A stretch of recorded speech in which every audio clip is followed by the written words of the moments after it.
E aí galera, sou o Berlan aqui do canal Descabela. Aqui a gente apela pelo seu joinha, dá aquele joinha, inscreva nas nossas redes sociais. Gostaria de hoje agradecer a Deus por ter uma pessoa tão especial aqui no nosso canal Descabela. Hoje eu tenho a honra de receber o escritor, o nosso professor, também foi patrono do Salão do Livro aqui de Guarulhos, César Magalhães Borges. Acompanhe a entrevista, eu sei que você vai gostar, e dá aquele likezinho para nós e compartilhe com seus amigos. E aí galera, estamos aqui com nada mais, nada menos do que o professor César Magalhães Borges. Fala um pouco do senhor aí, professor, como é que é o senhor, seu dia a dia, quem Bom, é? Eu sou o César, né? Sou nascido em Guarulhos, né? Passei minha vida toda dentro da cidade, tudo, né? E comecei a escrever poesia ainda na adolescência, né? Comecei e de lá não parei mais, né?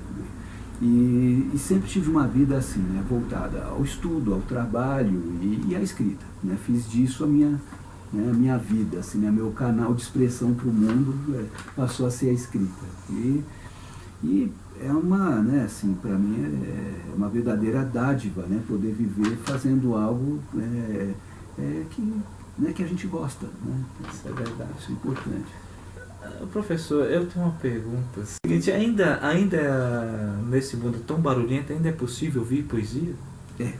É possível, porque muitas vezes a gente se pergunta isso, puxa, mas o mundo anda tão violento, puxa, mas o mundo anda tão corrupto. Então a gente, né, olha para as guerras, olha para a corrupção e acha que não há espaço para a poesia. Só que este é o mundo que precisa de poesia. Se ele tivesse mais poesia, ele seria menos violento, ele seria menos corrupto, né? Porque não só a poesia, mas como toda forma de arte, de religião, de filosofia, né? Ela coopera para você construir um ser humano melhor, né? Esse mundo que vivemos hoje de mídias, a mídia absorve bem a poesia, professor? Então, os grandes meios de comunicação, eu acho que não, né? Agora, por outro lado, né, nós, quando vínhamos para cá, estávamos falando dos Jogos Olímpicos, né? Quando houve a cerimônia de encerramento, houve a leitura de um poema do Arnaldo Antunes, né? Com todas as formas visuais sendo projetadas ali numa tela e tudo, né? Então, eu penso assim, que se os grandes meios de comunicação trabalhassem com a poesia ela pode ser aceita em qualquer nível de linguagem, em qualquer meio social, ela é uma arte aberta, né? Professor, eu vejo, o senhor pediu para chamar de César, vai ficar mais informal. Claro, Okay? claro. César, como é a escolha, a escolha de poesias para pôr em um livro? Como é que isso funciona, essa seleção de poemas que você escolhe aleatoriamente? Como é que funciona isso?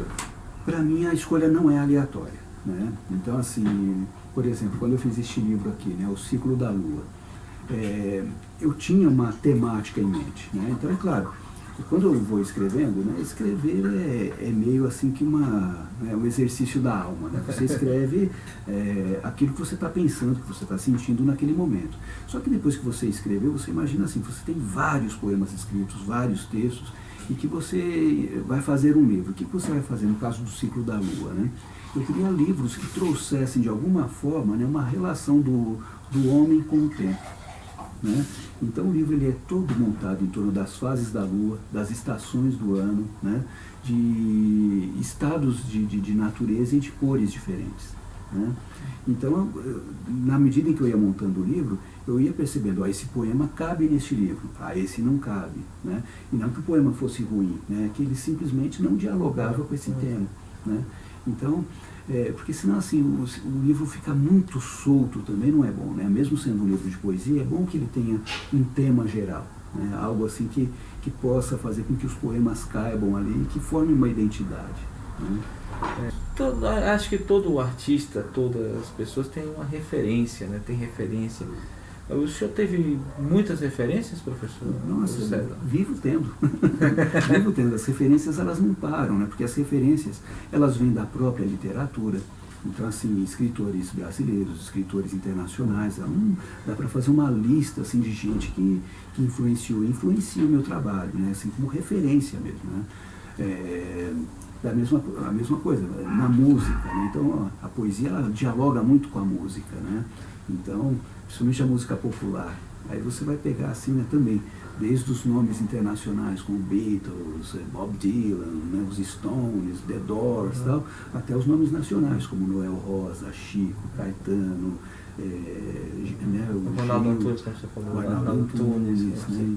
Então, assim, e o cinema também influencia, porque, né, o cinema, a bem da verdade, o cinema é uma grande arte de contação de histórias, né? E as histórias nos alimentam. Então, assim, quando você vai ver a pintura também, né? A pintura tem muito a ver com a poesia visual, né? Quando você se dá por si, você fala, caramba, né? Assim, o Van Gogh me influencia. O Van Gogh, para nós, assim, livro, arte, parece que não tem nada a ver, mas se une? Se une. Porque, por exemplo, né, quando você pensa hoje, o objeto livro hoje, né? Ele é um objeto visual também, né? Então, assim, você tem que se preocupar com o livro desde a capa até a diagramação, né, a distribuição do texto nas páginas, o tipo de fonte que você vai usar. Então, tudo isso vai compondo o objeto artístico livro, que é muito visual.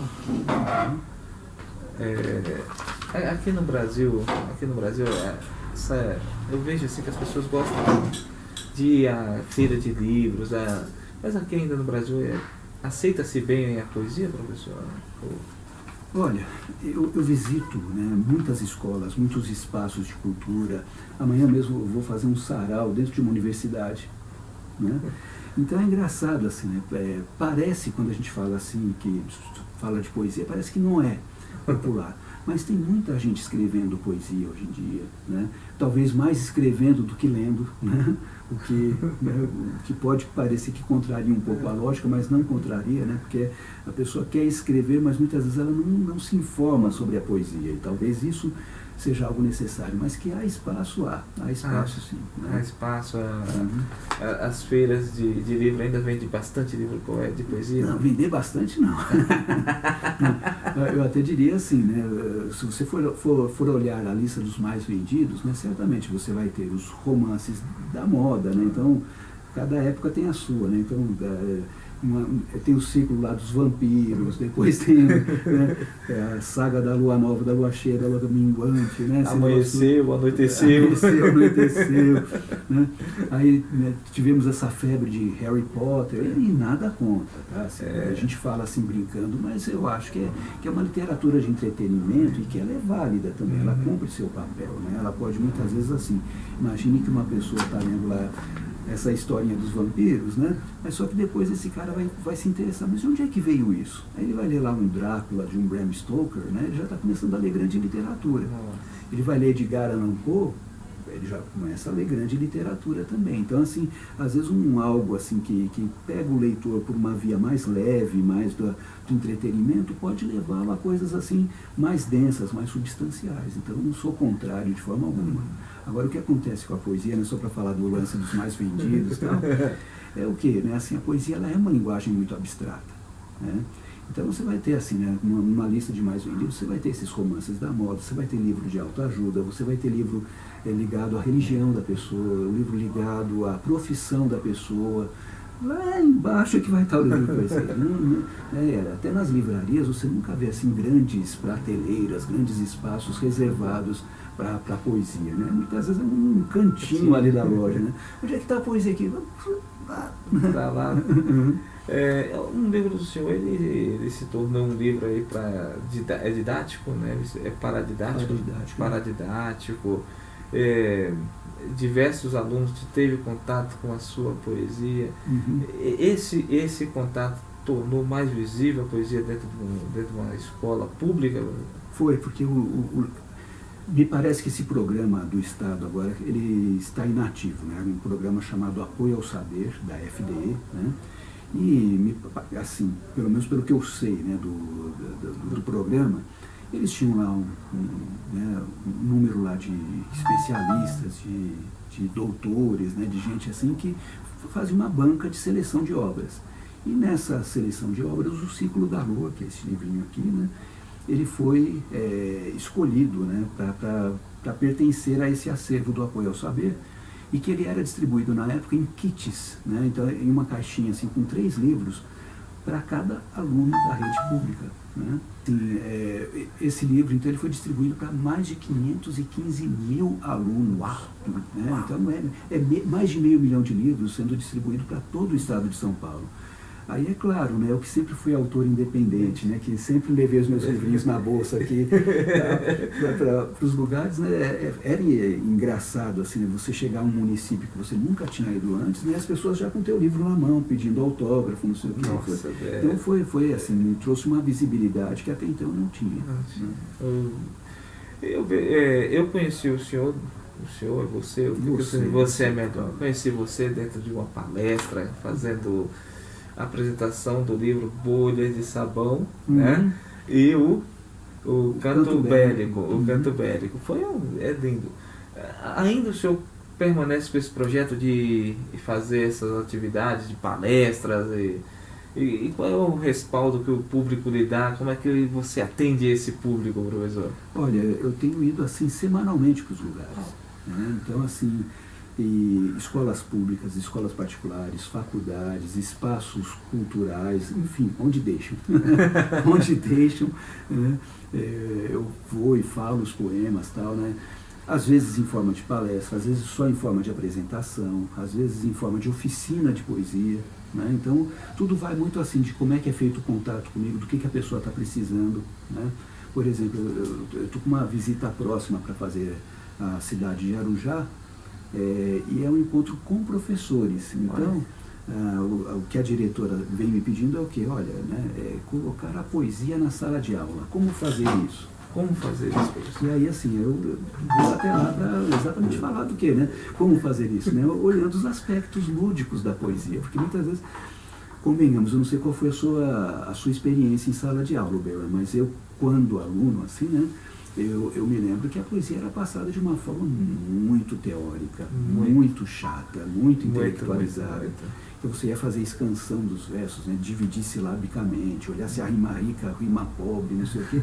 Parece que você está dissecando um cadáver, né, e não olhando para o ser vivo que é a poesia. Isso aconteceu comigo com o Camões, que a professora mandava a gente organizar Camões, quer dizer, ele fez esse soneto, né? Esse soneto é uma técnica que eu até hoje, perdão da minha ignorância, eu não sei ainda como é a dinâmica do soneto, né? Tem aquelas métricas lá. É chamado de uma forma fixa, né? Então ele tem dependendo do tipo de soneto, uma tônica tem que estar na 4ª sílaba, a outra tônica tem que estar na 8ª. Então, assim, dependendo, tem todo um rigor, né? E isso me fez, na época, não gostar muito de poesia, né?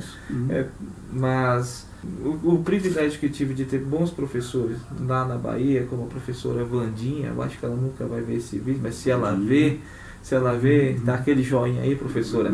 Ela fazia a gente ler Domingos Pellegrini, e fazia a gente fazer poema daquele livro, que era a árvore que dava dinheiro. Ela falou, não, faz uma poesia do que você está vendo.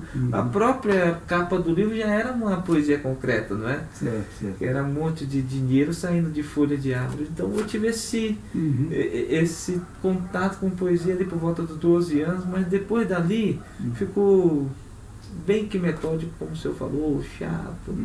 E a poesia, eu vejo que ela tem essa riqueza, ela é mais densa. Ela é rítmica, ela é musical, ela é imagética, né? Então por que a gente não explora esse lado que é extremamente expressivo, lúdico da poesia, né? E aí, claro, depois se o cara quiser entender, né, teoricamente sobre a poesia, ele vai ter seus caminhos de estudo também, pode fazer letras, pode, né, fazer teoria literária, enfim, né? O teórico precisa conhecer, né? Eu sempre faço a seguinte comparação. Muita gente escuta música. Eu diria que, né, grande parte da nossa população, né? Grande parte. Inclusive eu. Então, assim, a música está inserida no dia a dia das pessoas. A pessoa, né, faz a sua playlist, ela escuta, né, nos fones de ouvido ou no rádio, mas não importa, todo mundo é um pouco movido à música. Eu pergunto, de todo mundo que escuta a música, quem é que sabe o que é uma pentatônica? Quem é que sabe o que é um mi com sétima? Quem é que sabe, né? Sabe assim, as pessoas não conhecem a teoria da música, mas ainda assim têm a apreciação da música. Exatamente. Por que para ter a apreciação da poesia eu preciso conhecer a teoria da poesia? Eu não preciso. Não, e nem para apreciar a poesia, né? Assim, então eu posso gostar da poesia, ela me encanta, né? Sem que eu conheça necessariamente as regras da poesia, né? Então, eu acho assim que qualquer leitor, né, ele deve ficar à vontade, assim, simplesmente ler porque eu gosto, não porque eu preciso entender teoricamente da poesia. Como também as pessoas vão ao cinema e elas não entendem tudo de iluminação, de ângulo de filmagem, de som, de sonoplastia, né, e você curte o filme mesmo sem conhecer toda a técnica que é usada para que ele seja feito. Nesse universo de livros e autores e não autores, aqui, contemporâneo, o senhor explora bem alguns autores próximos ou não? Exploro. Eu diria assim que um dos que está mais próximo de nós assim, é o Paulo Leminski, né? O Paulo Leminski, ele só não está vivo porque o fígado não ajudou. Mas assim, é um camarada que deveria, né, meio da geração do Caetano Veloso, esse pessoal. Então assim, se um pouco mais de cuidado, ele estaria por aqui, né? E assim, é um camarada que escreveu coisas assim que são ótimas. Ele conseguiu agregar assim na poesia dele muito do universo que eu gosto, né, das coisas. Então, desde o rock and roll, da cultura pop, da contracultura, da filosofia zen budista, né, da poesia concreta, da poesia visual, da arte oriental, ele conseguiu condensar tudo isso no conjunto da obra dele. Nossa. E isso, assim, né, claro que me seduz, né, me faz olhar muito atentamente para o trabalho dele e tentar eu conseguir as minhas soluções, né, semelhantes, né, não copiando, obviamente, né, mas influenciado por aquilo. Por aquilo. Né? Nossa, Paulo Leminski. Quais são as obras deles, assim, que a gente pode ter acesso a elas, professor? Tem um livro chamado Caprichos e Relaxos, que é um livro bem bacana. Ele até foi reeditado agora pela Companhia das Letras, cara. É um livro bacana, né? Tem o Catatal, que é um romance, assim, né? Que ele imagina se o Descartes tivesse vindo para o Brasil, se ele teria sido o filósofo que foi. Então, assim, um camarada muito inventivo, né? De muito bom humor, sacadas líricas, poéticas, né? E humorísticas muito grandes. Então, assim, olhar para alguém, assim, né? Do nosso tempo, eu sempre olhei muito para o Paulo Leminski, como olhava muito para o Mário Quintana, como olhava muito para o Milor Fernandes, né? Tem muita gente. Dentro desse trabalho do senhor, o senhor aceita que alguém dê pitaco no seu trabalho? Que olha lá, eu tenho muitos amigos que te ajudam, não ajuda, a esposa, o pai, a mãe, o tio, todo mundo. Como é que... Tem. Eu, assim, eu antes de publicar, eu não costumo mostrar para muitas pessoas, né? Mostro para um número, né? E normalmente quando eu estou com dúvida mesmo, falo, poxa vida, né? Sabe quando você fez o texto, mas você não tem certeza se ele atingiu aquele nível de expressão que você gostaria, tal, né?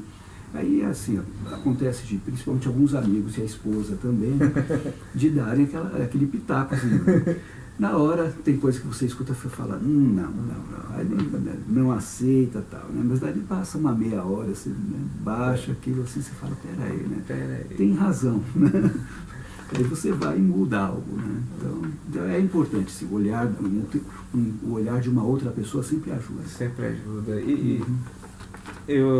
Dentro desse olhar, né, a gente sempre ouve pessoas, pai, mãe, etc., né?